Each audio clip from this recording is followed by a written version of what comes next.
നിങ്ങളുടെ ജീവിതത്തിന് മറ്റുള്ളവരുടെ അംഗീകാരം തേടുന്നത് എന്തിനാണ്? സ്വന്തം സന്തോഷത്തിനായി മറ്റൊരാളുടെ അനുവാദം കാത്തുനിൽക്കുന്നത് നിങ്ങളെ ഒരു തടവുകാരനാക്കുകയല്ലേ? മറ്റുള്ളവരുടെ ഇടയിൽ സ്വീകരിക്കപ്പെടാൻ വേണ്ടി നിങ്ങൾ നിങ്ങളെത്തന്നെ മാറ്റുന്നു. അവരുടെ ഇഷ്ടങ്ങൾക്കായി സ്വന്തം വ്യക്തിത്വത്തെ പണയപ്പെടുത്തുന്നു. അവർ നിങ്ങളെ പുകഴ്ത്തിയാൽ മാത്രം മികച്ചവരാണെന്ന് സ്വയം വിശ്വസിക്കുന്ന ഈ രീതി, അത് നിങ്ങളെ മാനസികമായി തളർത്തുകയേയുള്ളൂ. സത്യം തിരിച്ചറിയുക. നിങ്ങൾ എത്ര ശ്രമിച്ചാലും എല്ലാവരെയും തൃപ്തിപ്പെടുത്താൻ കഴിയില്ല. കാരണം മനുഷ്യരുടെ അഭിപ്രായങ്ങൾ കാറ്റുപോലെ മാറിക്കൊണ്ടിരിക്കും. ഇന്ന് നിങ്ങളെ പുകഴ്ത്തുന്നവർ നാളെ നിങ്ങളെ തള്ളിപ്പറഞ്ഞേക്കാം.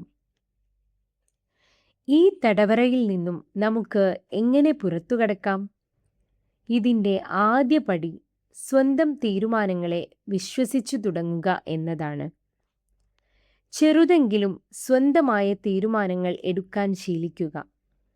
മറ്റൊരാളുടെ അനുവാദം തേടാതെ തന്നെ നിങ്ങളുടെ ശരികളെ വിശ്വസിക്കുക. എല്ലാവരും നിങ്ങളെ മനസ്സിലാക്കണമെന്ന് വാശി പിടിക്കരുത്. കാരണം നിങ്ങളുടെ യാത്ര അവർക്കുള്ളതല്ല, അത് നിങ്ങൾക്കുള്ളതാണ്. അംഗീകാരങ്ങൾക്കായി കൈ നീട്ടുന്നത് എന്നാണ് നിങ്ങൾ നിർത്തുന്നത്, അന്ന് നിങ്ങൾ യഥാർത്ഥത്തിൽ സ്വതന്ത്രനാകും. നിങ്ങളായിരിക്കാൻ നിങ്ങൾക്ക് ആരുടെയും അനുവാദം ആവശ്യമില്ല. നിങ്ങളുടെ സമാധാനം സംരക്ഷിക്കുക. ഇത്തരം ചിന്തകൾക്കായി സബ്സ്ക്രൈബ് ചെയ്യൂ. Thanks for watching. Keep smiling, stay inspired.